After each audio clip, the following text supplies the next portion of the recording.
जीवन के हर क्षेत्र में आवाज की महत्वपूर्ण भूमिका है। आवाज और उसकी गुणवत्ता का बहुत गहरा प्रभाव हमारे जीवन पर होता है। आज के समय में जन संबोधन उपकरण जनसंचार और मनोरंजन में एक महत्वपूर्ण भूमिका अदा करते हैं।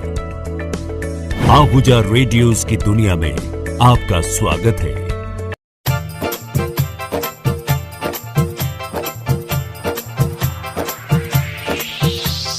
डीजे लाल बाबू, डीजे लाल बाबू,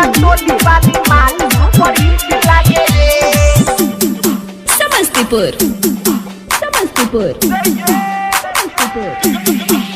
चमट गोली वाली माल,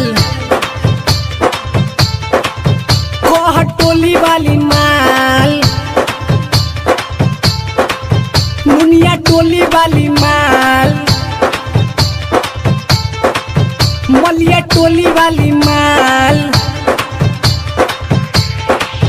कोहट टोली वाली माल, चमट टोली वाली माल, नुनिया टोली वाली माल, मलिया टोली वाली माल। ये कोको के चाल नहीं ठीक लागे रे। नियन टोली वाली माल सुपर हिट लागे रे। नियन टोली वाली माल सुपर हिट लागे रे।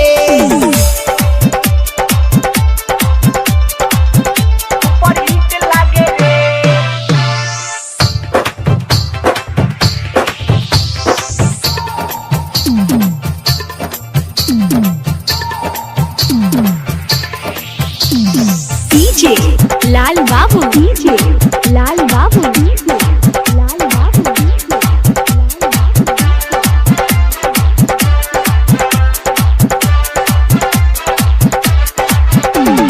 समस्तीपुर, समस्तीपुर,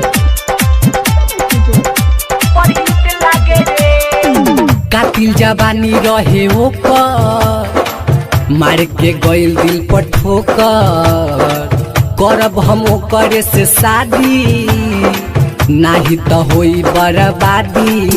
बाबे ओकरे नशा नशा नशा, लेनी दिल में बसा बसा बसा। बाबे ओकरे नशा लेनी दिल में बसा। ओकरा नया गा केहू ठीक लागे रे। नियन टोली वाली माल सुपर हिट लागे रे। नियन टोली वाली माल सुपर हिट लागे रे रे रे।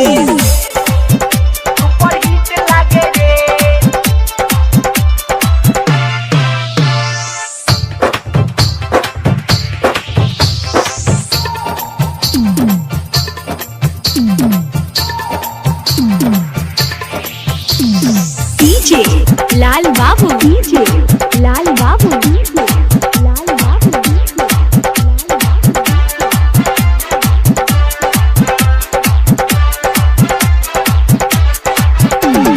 समस्तीपुर, समस्तीपुर,